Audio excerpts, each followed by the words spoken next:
السلام عليكم ورحمة الله تعالى وبركاته. تحية خاصة لجميع أفراد الجالية المغربية في أنحاء العالم. الآن في هذا الموضوع هذا اللي تنخصوه الموضوع ديال التبادل الإلكتروني للمعلومات، سواء المعلومات الضريبية البنكية والعقارية.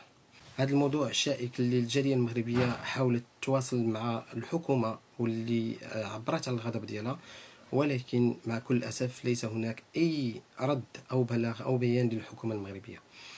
بعد ما حطت الحكومة المغربية هذا مشروع قانون 77/19 و 76/19 اللي تصويت عليه في البرلمان المغربي، تم الرد ديالو للدراسة. الآن دابا تنتفاجئوا بأن الحكومة المغربية ردات هذا الملف هذا اللي تصويت عليه في يوم 18 يوليو دونك 2023، دونك من بعد هنا 3 أيام.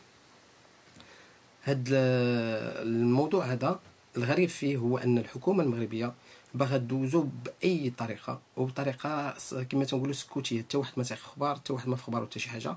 والغريب كذلك في الامر هو ان العديد ديال البرلمانيين في المغرب ما عارفينش هذا الموضوع هذا. علاش؟ لان فقط يقولوا لهم التصويت على موضوع 76/19 77/19 متعلق بالتبادل الالكتروني للمعلومات ما فيش حتى شي شروحات من خلال بعض المعلومات اللي توصلنا بها من بعض البرلمانيين. وكذلك الغريب في الامر هو ان الناس اللي يصوتوا على هذا الموضوع هذا المشروع قانون ليس لهم علاقه بهذا الموضوع. علاش؟ لان ما تيهمهمش كما قالوا لي بعض الناس بان هذا الموضوع هذا ما تيهمهمش يصوتوا عليه باه ولا بلا، سا شونج غيان بالنسبه لهم هما كبرلمانيين، لانه تيخص الجاليه المغربيه.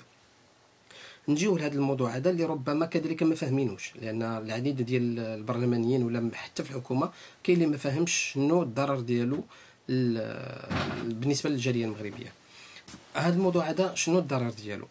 بالنسبه لبعض الناس يقول لك راه متعلق الناس اللي عندهم السكن الاقتصادي او السكن الاجتماعي، الناس اللي عندهم السكن الاجتماعي في بلدان الاقامه. وي هاد الناس هادو عندهم علاقه بهذا الموضوع هذا، ولكن كاين الخطير من ذلك. الخطر من ذلك شنو هو ان بعض الناس، انا انت الاخر اللي ما عندوش سكن اجتماعي، خدامين، عند تدير الضرائب ديالك، عندك كل شيء، ولكن غدا ولا بعد غدا اون سي جامي تجي الدوله تسالك، تجيك في الطاكس باغ اكزومبل واحد 10000 يورو ولا 15000 يورو، ولا تجيك اللي جاتك وانت تقول لها جو سوي انسولفابل، ما عنديش فلوس دابا، خصك تقسمي ليا باش نخلص. عندهم الحق باش يمشيو يشوفوا الكونت بونكير ديالك في المغرب ويهزوا منه الفلوس بلا ما يسولوك لا انت لا الحكومه المغربيه لا البنكه ديالك في المغرب. كان في الاول خاصهم حكم قضائي وخاصهم يتشاوروا مع المغرب وحكم قضائي باش يهزوا لك الفلوس. حاليا الا بقات هذا مشروع قانون غيمشيو يهزوا لك الفلوس اوتوماتيكمون من الكونت ديالك، بحال راه ساكن في دوله الاقامه تيمشيو تيحجزوا على هذوك الفلوس تياخذوهم. هذه من جهه. ثانيا الجهه الثانيه هي ان هاد الناس اللي عندهم سكن اقتصادي او سكن اجتماعي، الا كانوا عندهم سكن في المغرب والاغلبيه ديالهم عندهم سكن في المغرب، تيجيو غيمشيو يشوفوا شحال من عام هو عنده السكن ديالو في المغرب. طار اكزومبل، نعطيك اكزومبل، هاد السيد هذا ساكن من 1900 من 2000 وشرا في 2010 الدار ديالو في المغرب، ياك؟ غيجيو يشوفوا بان السيد هذا دار ان فوز ديكلاراسيون، يعني ما صرحش بالممتلكات ديالو في المغرب.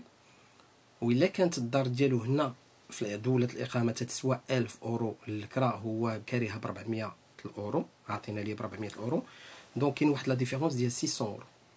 600 أورو إلا جيتي تضربها في العام تجيك 7200 أورو اللي تجيك.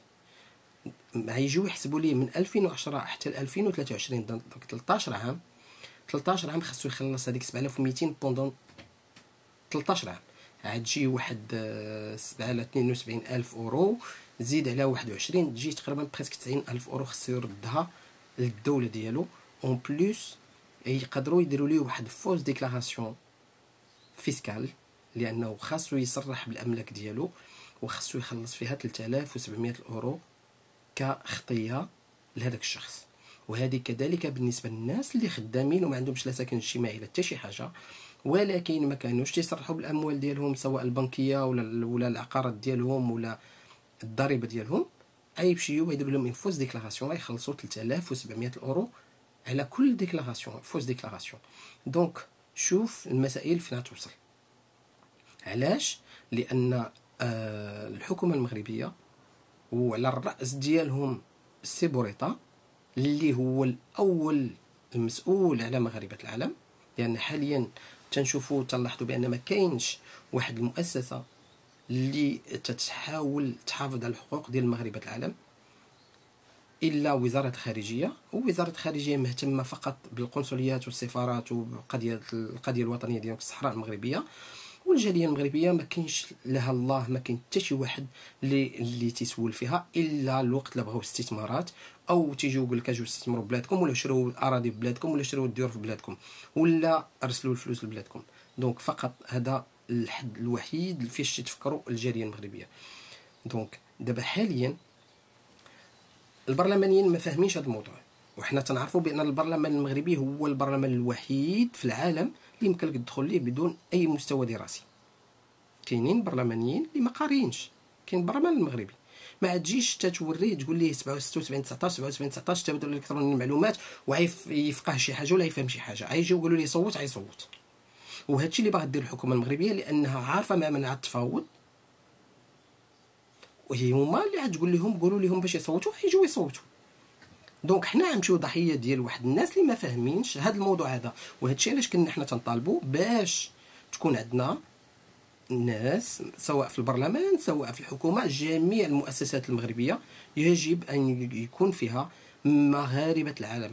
ما تجيبش ليا واحد من شي مدينة في المغرب وتقول لي أجي أنت هكذا الموضوع ديال الجالية المغربية، لأنه أصلا ما يفهموش وما يقفل فيه كما تنقولوا حتى شي حاجة.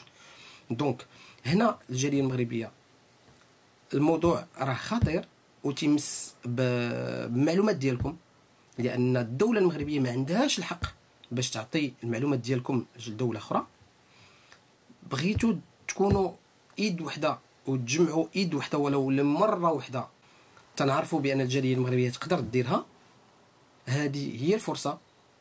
ونهار 18 يوليوز 2023 نحاولوا نكونوا رجل واحد امام البرلمان المغربي باش نقول لهم لا على قبل هذا المشروع قانون 76 19 و 77 19.